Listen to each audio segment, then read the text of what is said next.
So, I think part of what I'm trying to do with the book is get at all the multidimensional aspects of grief. It isn't just always just a pure sadness equals crying equals fall into a ball on the floor. It is sometimes about the laughter, the sadness, the oxymoronic nature of grief. And that's something we don't really talk about often, that, I laughed probably more than I ever had in my life after my mom died. One of the narratives that we are told about grief is that you will grieve and you will be sad and you will only know sadness for a year. And then maybe eventually you'll start laughing and then eventually, but grief is non-linear. People don't tell you this necessarily when you first go through this. But that's the thing. Some days you feel fine, other days you feel like falling into a hole. And sometimes you will laugh harder than you ever will have before in your life. And it might be 3 days after the passing of someone you love deeply. But that's the way that grief works. You never know what you're going to get day to day. Welcome to Journey of the Art, where we discuss the artist, unravel the art, and explore the road between. Hello, and welcome to Journey of the Art, and thank you for joining us today. Today we're chatting about the book May It Have a Happy Ending, a memoir detailing how my guest found her voice while her mother lost hers to tongue cancer. It's a deeply moving memoir that has been named one of the top 10 memoirs of the year by Audible Canada, and my guest has been nominated for 2 national magazine awards. May It Have a Happy Ending is out now and is available through the link in the description box or in the show notes. My guest and author of May It Have a Happy Ending is Minelle Mahtani. Minelle is an author, scholar, and former radio host. She has won several prizes for her work, including a digital publishing award for an essay in the Walrus, and that became the basis for May It Have a Happy Ending, which we're talking about today. And she's an associate professor at the University of British Columbia and lives in Vancouver. Welcome to the show, Minelle. Thanks for having me. I'm happy to be here. I'm very happy to have you here. I was just telling you before we hit record how moved I was by your memoir, and we're going to get into it in a minute, but I just want to start us off by saying thank you so much for sharing your wonderful work with me. Oh, well, it means a lot that you would consider me, so I'm really happy to be in your very capable hands today. Oh, okay. I'm feeling all the things. Okay. Calm down. Anyway, before we get started, here's a reminder that Journey of the Art is available wherever you get your podcasts. So check us out on Spotify, Apple Podcasts, and other platforms to listen on the go, follow the show, and leave a comment.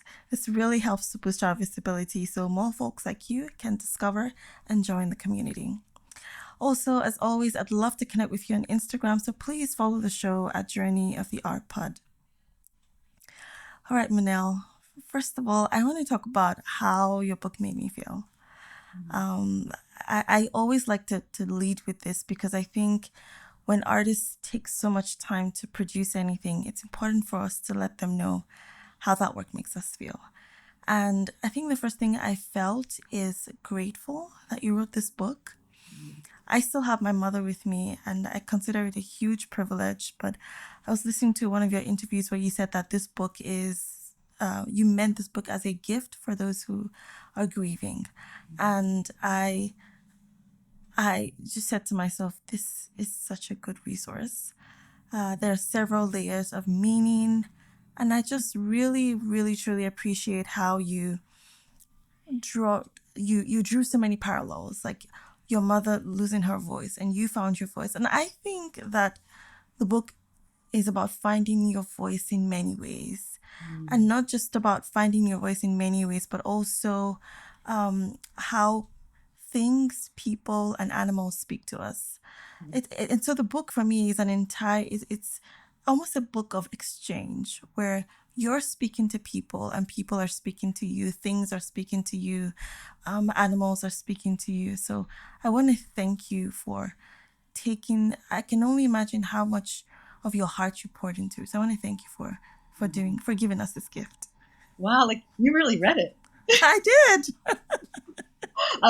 That means so much that you would see that in it, because one of the core, one of the biggest part of this book is I was trying to illustrate on the page the concept of radical reciprocity. What does it mean to be in a reciprocal relationship with not just people, but with plants, animals, all living things. And not just reciprocity in terms of a transactional thing, like you scratch my back, I scratch yours, but truly a radical reciprocity, which is more reciprocal and more communal. And you caught that. So thank you for saying that. You're welcome. And I did read it. I always read all the books. If I'm not going to read it, I won't have the guests on the show. So, But you'd be surprised. We're both people who do podcasting, right? So how many radio shows have I been on where I know they haven't read the book? So yeah, it's okay. I yeah. Oh, appreciate yeah. Oh my it. gosh, that must feel so sad, I think. How does that make you feel? I mean, everybody's really busy, right? I get it. And when you're a radio host, you're like got a million people that you have to see Yeah, every day. So you just, I have a little chapter in the book about how people pull out the same old questions, like, yeah. but you're always trying to strive for a really beautiful question, right? And I can see that's part of your project. Yeah, hopefully I didn't ask you in because I was like, because I did read the part where you said as you were hosting the show. So for those of you who are watching or listening, Minelle did host a radio show called Sense of Place. And one of the things that you talked about is that to ask good questions, you have to throw away the questions that you would usually ask. So then as I was writing this, I was like, throw away all the questions you usually ask and ask new ones. Or save it for a rainy day, like you never know. Sometimes the oldest questions are the best ones, right? Yeah, yeah. But I have noticed, like doing this, having my book come out, a lot of the people who have interviewed me have always said to me, "Oh my God, I'm so embarrassed to be interviewed by you because like, you do this for a living." And I'm like, "Yeah, it's okay. We'll just have a conversation." Yeah, I just kept telling myself, no pressure. If she reached Hmm. out, she trusts you. No I pressure, no I reached out pressure. to you, remember? So remember that. Yeah. But anyway, I want to start us off with what happens. This may feel like a strange beginning, but I want to start us off with what happens right after your mother passes. Mm, You laugh, and you laugh very loudly. mm, And I haven't been able to get that part out of my head because one would think that the response would be tears, or maybe sighing, or maybe silence. But your first response is laughter. And you laugh because in that moment, your mom, even in death, was a mom. She decided that I'm going to go out the way that I want to, and you're not going to see that. And it was such a because I said so type of moment, I think, for you that you burst out in laughter. And I wanted to ask you, and I hope that this isn't too heavy a question or too insensitive, but I wanted to ask you, have you ever laughed that deeply since that day? mm. And if you ever laugh that deeply, do you think about that moment? I mean, obviously you don't need to worry about questions because you're knocking it out of the park. First of all, let me just say, no, I remember that day so well. I mean, one of the things my mom always said to me before she died, she said, "Don't hover around me when I die." And I'm sure for a lot of the people who follow your show, unfortunately, a lot of them have lost somebody that they've loved. And unfortunately, too many of the people who are watching right now probably remember that moment when they were beside or by the bedside of someone they loved very deeply. And one of the things my mother said before she died, although she couldn't speak because she had lost her voice to tongue cancer, she had written on a pad of paper, "Don't hover around me when I die. I don't want you anywhere near me." Hmm. And I just stepped away from the bed for a minute. And that is when she chose to take her last breath, was Hmm. when I was away from her bedside for just a minute. And I just thought that was so freaking comical that she would choose that moment Yeah. to die. And so I laughed. I mean, it was the only thing to do. I mean, in the complete realm of ridiculous, crazy things that happened, the extraordinary grief that I was going through. I mean, one had to laugh at how life can just be taken away so abruptly. And yet she was still playing with me. She was telling me how she wanted to go out on her own way. Yeah. Um, so I think part of what I'm trying to do with the book is get at all the multidimensional aspects of grief. It isn't just always just a pure sadness equals crying equals crawl into a ball on the floor. It is sometimes about the laughter, the sadness, the oxymoronic nature of grief. And that's something we don't really talk about often, that I laughed probably more than I ever had in my life after my mom died, just because of all the small little things. Like Hmm. I was at her, what we call a wake, like a wake in the Muslim culture, and at the ceremony, the mullah, the priest, started talking about the dangers of alcohol. And it was like, oh my God, like, is this guy like channeling my mother right now to get me not to have a glass of wine tonight, Yeah. because she didn't like me drinking? So these things I think are very funny. I mean, I personally see them as signs from my mother, but they are also funny and whimsical and deeply, deeply moving and very powerful. Um, so it's funny that you asked me that about the laughing thing, because I know I have laughed very, very hard since then. And part of the reason why I've laughed very hard since then is almost immediately after my mom died, um, I decided to celebrate life by inviting my family to a big wedding in Maui, my own wedding, actually. And so I did a lot of laughing with my family in Maui there. But it isn't something that you expect. One of the narratives that we are told about grief is that you will grieve and you will be sad and you will only know sadness for a year. And then maybe eventually you'll start laughing. And then eventually, but grief is non-linear. People don't Mm, tell you this necessarily when you first go through this. Um, but that's the thing. Some days you feel fine, other days you feel like falling into a hole. And sometimes mm, you will laugh harder than you ever will have before in your life. And it might be 3 days after the passing of someone you love deeply. But mm. that's the way that grief works. You never know what you're going to get day to day. Yeah. Yeah. I love what you said about grief is not linear, and how it's often different from what we're told. Because I think we all grieve differently, right? And I guess we grieve differently based on our personalities and based on who's just passed. Because what if you didn't really care much about that person? So there's no one size fits all when it comes to grief. But I do want to move us to a keeping culture. Maybe not. Maybe it's not a keeping culture, but a sense of keeping things that I also noticed in the book. And you wrote about not deleting your mother's voicemails, even though you can't bring yourself or couldn't bring yourself to listen to them. Do you still keep her voice? I do. I do. And I still have all those files. They're on my computer. I can't bring myself to listen to them. But I know that if I deleted them, I'd be completely traumatized and be running to the computer store to try to get them, try to revisit them, even though I don't have the courage to listen to them yet. Mm, I mean, voicemails are a funny thing, right? To capture somebody's voice, it's very different from reading their words on a piece of paper. There's something about a person's voice and how it holds so many memories of, yeah. even if the voicemail is just very short and curt and to the point. If you know the person, you know the many different ways, the cadences of their voice that are going to come back to you like a ton of bricks, even if what they said was very, very small in the moment of that voicemail. Um, so yeah, for me, it's really something I'll never get rid of. I'll never get rid of those voicemails. And I'll keep them for my son so he can listen to them at some point. I mean, one of the things my mom did before she died, she had a little book where she recorded children's book for my son and used her voice. She recorded his voice all the way through it. And so my son can just press a button and hear his grandmother's Wow. voice all the way through it, which I love, which I really love. Yeah. But yeah, I personally haven't revisited that for a while, and nor do I really want to at this stage, right? I think it's a lot to grab through. Yeah. Yeah. Yeah. And I respect that. The reason I asked that question is the fact that I think your mom, and I'm trying to put this very delicately, but I think she gave you your voice in a lot of ways. Mhm. And it's not that it's her voice that gave you your voice in a lot of ways. I think the power in her voice really empowered yours. That's what I caught throughout the book.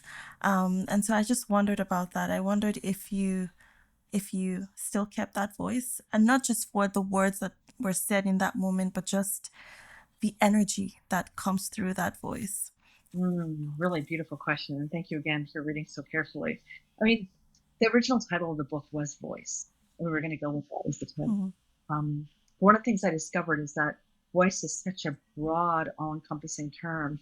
When we talk about voice, do we really mean intergenerational gems mm, that are passed on from generation to generation, from grandmother to mother to me? And she certainly gave me a sense of spirit, her energy, her stories. All those things are braided into voice. Um, and I wouldn't have the very strong voice that I use today, like in a lecture hall of 200 students or when I'm speaking at an event, if not from her inspiration and from her way of seeing me with such extraordinary kindness and love. So all those things make up voice, right? yeah, absolutely. Yeah, that's what I'm interested in. Yeah. Yeah. I mean, I got a sense that she was a very she didn't spare any love. She gave all the love that she had to give. And in many ways I was challenged because I said to myself, how much love am I giving to my kids Mm. every day so that when I'm not here they know without the shadow of a doubt, like Minelle does, that her mom really loved her. Um It's a great point, but one of the things that I have a whole chapter about things I loved about her, things I hated about her, and one of the things that I tried to do in this book is I didn't want her to be a saint. She was far from a saint. She made a lot of mistakes. Um, there are other stories I could have told about her that illustrate the fact that she was not a perfect mother, but some of those stories are not mine to tell. Those are stories that I could tell maybe at a different time, and my brother has his own stories to tell that he certainly could. But again, those are not my stories to tell. So that's one thing that's really important to think about is there might not have been a paucity of love, but there might have been an overabundance of it. hmm, And sometimes too much love ushered upon your children can be a very negative thing, which might make a topic for another book at another time. hmm, Um, but yeah, I think she did the best she could, given the complexity of her childhood trauma, which I speak about in the book a little bit as well. Um, but it's one of those things where it is a funny thing to think about. Sometimes that overabundance of love can be quite scarring for children too. hmm. It's very interesting that you preempted me because my next question was about the honesty with which you talked about your mom. So you wrote Mm. about the things that you just said, the things that you loved about her and the things that you hated about her.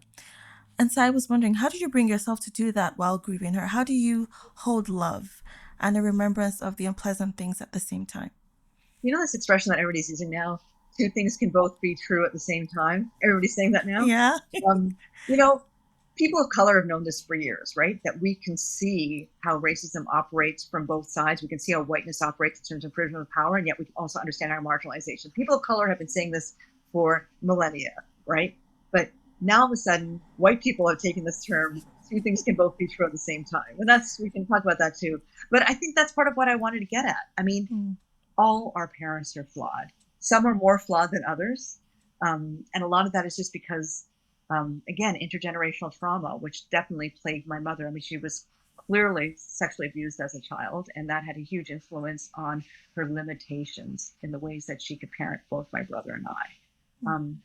And She was stubborn. She could be cruel. She was selfish. All these things that you're not supposed to say about your parents, especially after they die. We're Yeah. not allowed to say negative things about our parents after they go. We can only say the positive things. But why do we do that? Two things can both be true at the same time. Yeah. She was extraordinarily generous. She was a incredibly warm human being. All those things are true, and yet the other side of it is true as well. The question is, what do we learn from those moments, and what can I learn about being a better parent to my son Hmm. as a result of being parented by her? For me, that's the interesting question. Yeah. I love what you just said because I think as a child, it's very easy, especially when you're an adult, it's very easy to see where your parents are flawed, and it's easy for you to stay there in the knowledge of how flawed they are.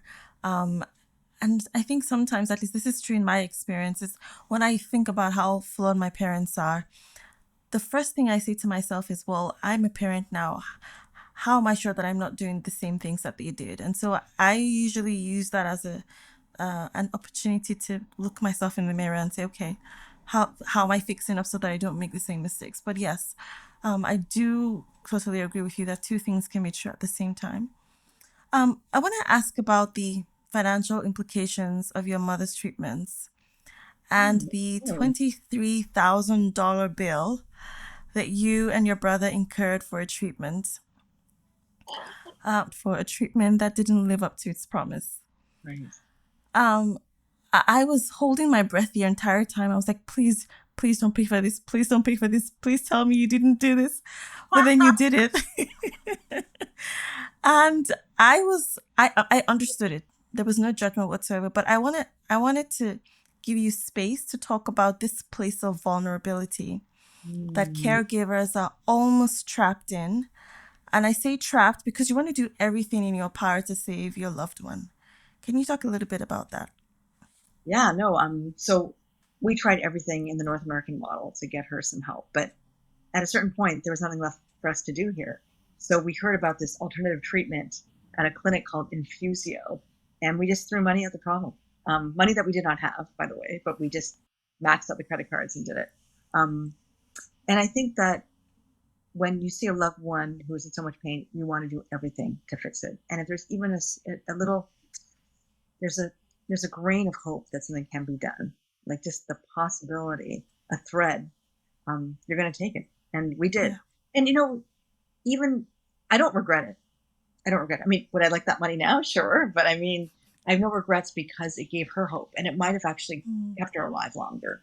Um, so, in so many ways, and yeah, I don't have any regrets. I regret that it might have caused her a lot of pain to do that much traveling to Germany for sure, being on a plane for those many hours. But no, I'm really glad that we did it in a lot of ways, even though it didn't ultimately work.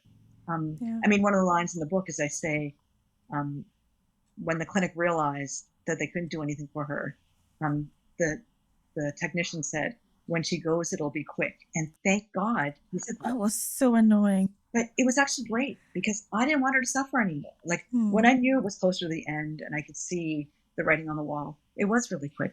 I mean, I wouldn't have wanted to stick around for another year in pain simply for us. It was a Yeah. gift, really was a gift, which is a very odd thing to say about, because a number of readers who have written to me saying, "Oh my God, you got screwed by this company," and da, da, da. And of course, now I know the place was a complete sham. Like if you type in the name, there's all these stories now about how this place was just fleecing its customers, right? Um, but we didn't know what else to do, and that's what you do with love, right? You'll do everything you can to save somebody you love. Yeah. Yeah. Okay, so Manel, while this book is about grief, it is also about your time on radio. So we're shifting a bit toward the finding your voice part of the book and how you started a show called A Sense of Place, a show that was anti-racist and feminist. And you wanted to, I'm gonna move over to page 25 because I outlined it. I was like, I'm gonna read this on the show. Ooh, excellent. I Um, love it. Bring it. and then you said, I was curious to know how other people of color created a sense of place for themselves. I wanted to understand how this shaped their sense of belonging, intimacy, and home. And I outlined that because I thought that was so powerful and so considerate of you.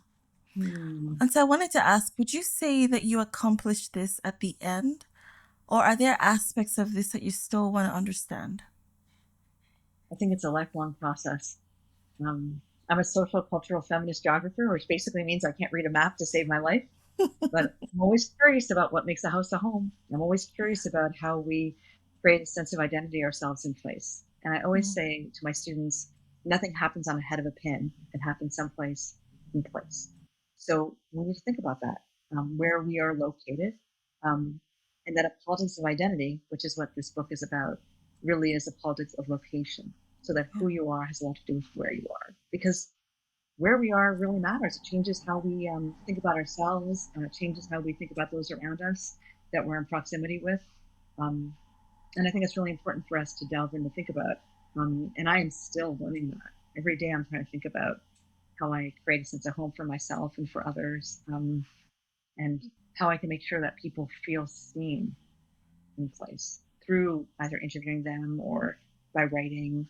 And hopefully, people who have read this book see some aspect of themselves reflected in the Mm, lines that I put on the printed page. mm. So the other thing that I love about your book is that it is rich in culture. And I Mm, had a note in my book that's like, this book makes me feel wrapped in culture, like a warm hug. And I mm, love it. I love it because I could tell that you wrote it like there were I don't think there was any filter or any hesit not filter but any hesitance in your mind.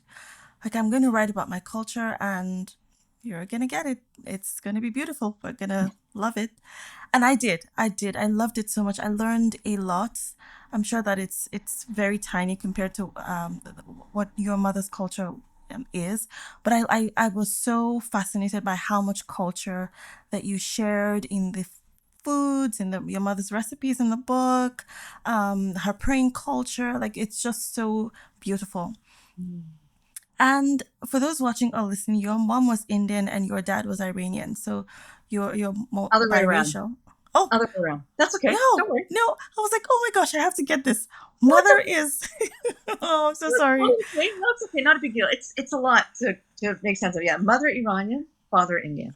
Father Indian. Okay, all right. So after your mom passed, you talked about being the family matriarch. Mm.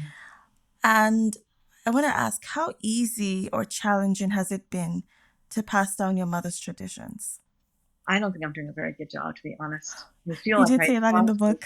Yeah, no, and I don't actually now I realize, like, in saying that, there's such an arrogance saying that I'm the matriarch of the family. I mean, the reality is that these concepts like matriarch, patriarch, I think there's some power to them, but I also think I'm much more interested in the idea of a constellation of care now. How can we share that role of matriarch amongst all of us now? Because she was irreplaceable. So to think that I could replace her simply by standing in because I'm the next in line, that's a commitment to hierarchy that I do not want to abide by.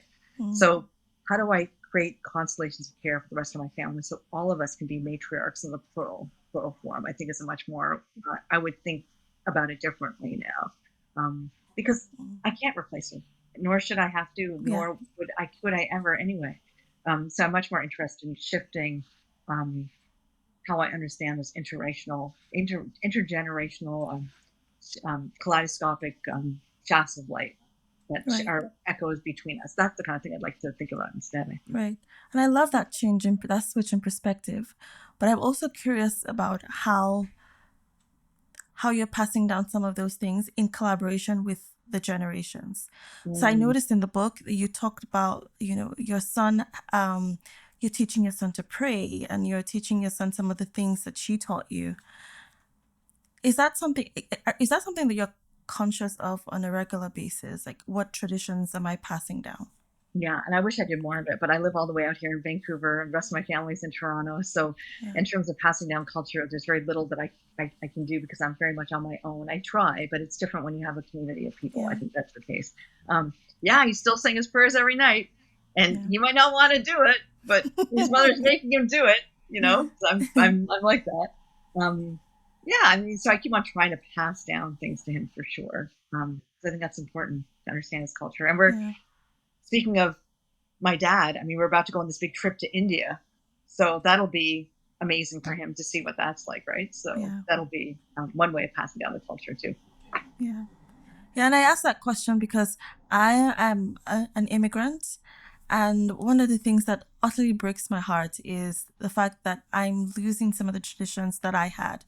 And not that I'm losing, but I am not passing down some of the traditions that I grew up having simply because the environment makes it a bit more difficult. Just like you were talking about living in Vancouver and your family is in Toronto. And I look at my daughter would sometimes say, oh, I don't understand. I don't get that. And I'm sad that she doesn't get that. And the reason she doesn't get it is because we're away from our home country. So I just wondered, I guess I was looking for tips. No, and I feel you. I mean, that's geography, right? Our geography means like these kinds of complex, shattered geographies. I mean, this is what it means to be in the diaspora. I mean, we have very complex lineages. One of the theorists I love, this guy named Paul Gilroy. He talks about roots and routes. So these routes that we've taken Hmm. means that it's a dislocation of roots in so many Hmm. ways, right? And I think we can just do the best that we can, given that we really want our children to have a deep understanding of our culture, but we are not surrounded in the geography of our culture any longer. I mean, we Right. are surrounded, quite frankly, in a culture of whiteness, right? That Right. disrespects the culture of our ancestors and our histories, like Right. very much so. When we think about the ways in which blackness is understood in Canada and Islamophobia is so rampant in Canada, there's very little space and respect for our complex histories and our culture. So I think we do the best we can Yeah. and we pass it on. And I think one thing I'm learning is not to be so hard on ourselves because it is so easy to beat ourselves up for not doing more. But we are doing the best that we can when we are saturated in the culture of whiteness that every day is telling us to do the exact opposite. That makes me feel good, I have to say. Yeah, I no, have good, to, good. that Yeah. makes me feel good. Yeah.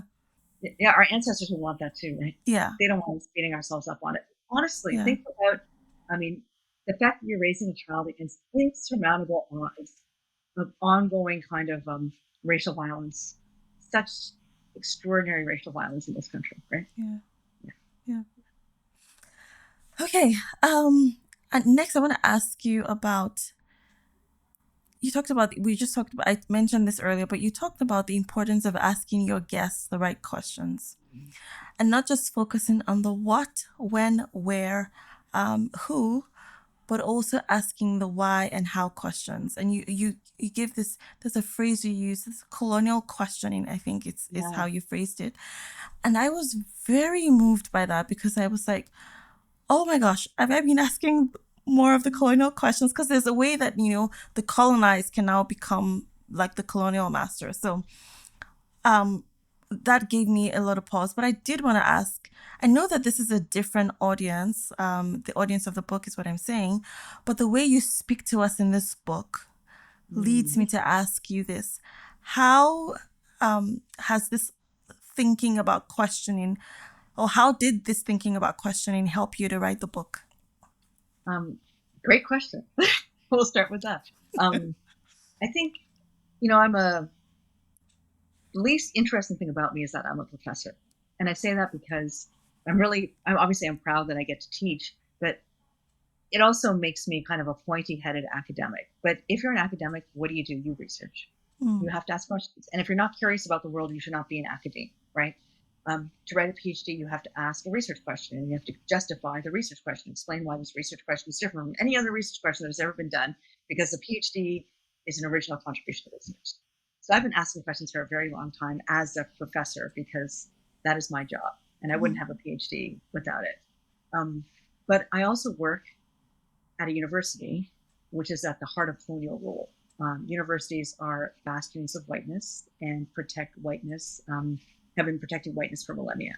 And so I am now interested not just in asking research questions, but asking anti-colonial questions, meaning how often are we as people of color, and I want to be super clear that you and I have very different experiences of working and making our way through the world. When I say us, I am invoking a communal we in terms of thinking about solidarity that I would love to foster between us in terms of thinking through the experiences of racial violence that you and I have both experienced, I'm sure in very different ways, but just to speak about the ongoing racial violence that Black, Indigenous people of color face. So I just want to make sure I share that caveat before continuing.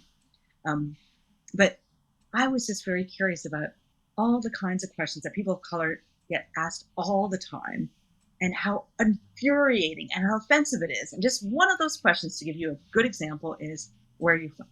Yeah. Where are you from? You can't Why did you possibly. come here? Yeah. Why did you come here?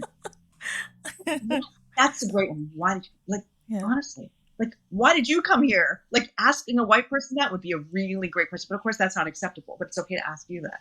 Okay. Someone asked me that recently, and I said, well, I guess I'm here for the same reason that a lot of us are here. Because I was just like, I'm so tired of this question. Yeah. We need to switch. We need to deal with these questions head on, come up with answers that make the person who's interrogating rethink their questions and not give them an answer.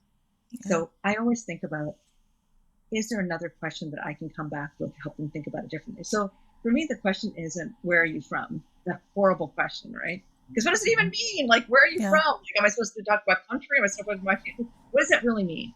The better question is, where do you know from? What is your important knowledge, values, beliefs, things that you hold dear that you want to share with me so we can be in conversation? Isn't that a way of bringing us together to be in radical reciprocity with one another? Yeah. That for me is the better question. So I don't ever ask this question, where are you from? Because it's completely vague, stupid question, as we've just. I mean, I think, to play a bit of a devil's advocate, I think the big challenge here is that people don't know how to ask the right questions. And I don't know if it's our duty as people of color to educate other people on how to ask the right questions. But I think the big thread that I'm seeing that's running through all of my experiences and the experiences of my children and my spouse is that people just don't know the right questions to ask. And so sometimes when they will ask me questions like that, sometimes I see that a person, that sometimes people can be ignorant about something, but they have a good heart. And some people are ignorant and their heart is not as great. So, I mean, I think in several instances, I just try to weigh it, but it is tiring. It is exhausting. Yeah. I mean, look, I get paid now to teach people to ask better questions. I mean, I teach courses on the anti-colonial question, and that is my job. So I'm totally happy to do that. But I think ultimately you're right. I always say, if we are to have a whole new world of answers, we need a whole new world of questions. Mm. And we have to stop asking the same questions over and over again. There's kind of violence Yeah. in that act, right? Yeah. As our bodies know, when we get asked these very inane questions, like where are you from, over and over again, you feel that in your body every time you Yeah. get asked. So it's our job. It's my job, not your job. It's my job to think about how I can get people to ask different questions, and I try to do that every day when I'm teaching. Yeah. Okay, so Minelle, I've come to the last question because I know that I've Okay. asked you like a million questions. This is one that you might have to pause and answer. Mm. So there's a line in the book, which is a quote from someone else. And that line is this: how much is the sound of your own voice worth? Mm. Is this a question you can boldly answer now? Wow. Thank you for that. You're welcome. I think I'm struggling with that question because um, it's one thing to do the radio show and to speak truth to power in the radio station. It's another thing to write down all the truths about that experience and have it down on the printed page without me speaking it um, in the same way. Um, so I actually think I knew what the sound of my own voice was worth really strongly back when doing the radio show because I could feel that radical reciprocity with everybody that I was interviewing, right? And you can feel that too. Like the deep reverence that I have for you for asking such a beautiful question. You can feel, I'm hoping, the respect I have for you for asking such a Yeah. beautiful question. With a book, people are reading it and I have no idea. I'm not getting that direct feedback because who knows? I don't know. I mean, Yeah. you hope that, and you'll get a letter or whatever, but it's not the same thing. Yeah. It's why whenever I see anything that moves me, like I saw a play a few weeks ago and I wrote to the director and I said, "Oh my God, I can't believe you used Morrissey in the play. It was such a great thing." Like I always make sure that I respond to them. So Mm. I knew what the sound of my own voice was worth during the radio show. Um, I have to admit, in writing the book, um, I've thought a lot less about that question because in writing the book was meant to be something that I would just offer people and then hope that it would be a gift for the grieving, like a teaspoon of prayer for people who are going through grief. Mm-hmm. So it's a very different experience of thinking through a voice. Yeah. And I know I said that was going to be my last question, but what you just said leads me to ask yet another question.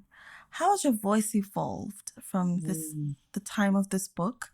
Because I think, like I said, this book is really about finding voice and exchanging that voice with, the voice of things and people and animals.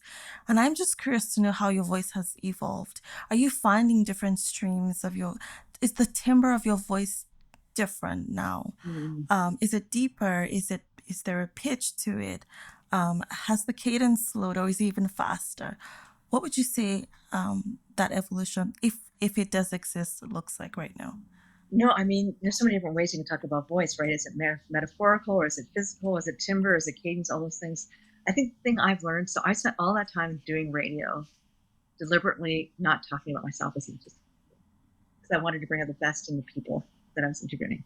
But with the book, going on book tour, you can't not talk about yourself. Yeah. And I remember my publicity team at Penguin Random House when the book was, they were talking about publicity and they were like, "Okay, you got to do all these radio shows."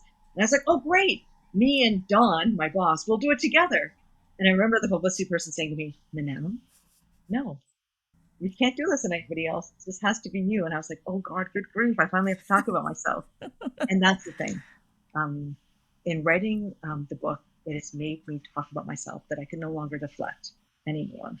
Because in writing the book, I wrote about it, but I kept it within the pages. But then I could book tour and talk about it with people like you. Yeah. And that's scary and that's vulnerable. And it's opened up a different space. I'll be very clear that it's been very debilitating for me because like my students read my book and they see the other side of me. They don't see the professional professor. They read about my vulnerability and my weaknesses and all the pain I went through with my mother. And then they'll come to me and say, "Oh my God, aren't you embarrassed?" And I'm not embarrassed. I'm proud of what I've done. So in that way, I found a different dimension to my voice that I hadn't experienced before. Oh my gosh, I love that. I'm not embarrassed. I'm proud of my voice. That's a beautiful way to end the show. Oh, well, I'm very grateful that you gave me space to feel proud of my voice today. Well, I'm very grateful that you decided to share your voice, because I think at the end of the day, that's the most important thing, is that everyone's voice is a gift. And some people don't get to share it with the world, and that is the curse of the gift. And some people do get to share that voice.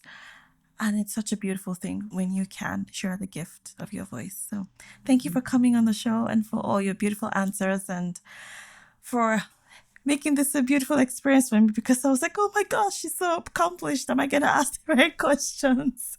Just remember, I mean, one thing I want to say just quickly on that accomplished part, you can have a lot of accomplishment and accolades and all those things, but at the end of the day, none of that really matters. It's about the relationality. And you have forged that relationality with me today. So I'm very grateful to you. Thank you. Thank you, Minelle. Well, that's our show today. Thank you for joining us. If you want to get the book, and this is just that you do. The links, yeah, and I have my copy, but we're going to mirror each other. Oh, yeah, look at that. That's great. Yeah, like I did go see. I can see that. That's great. So please get the book, get Minelle's book. I will leave the link in the description box or the show notes. And if you enjoyed this episode, or if you have any comments, questions, let us know what you think in the comments. And I will see you in the next episode.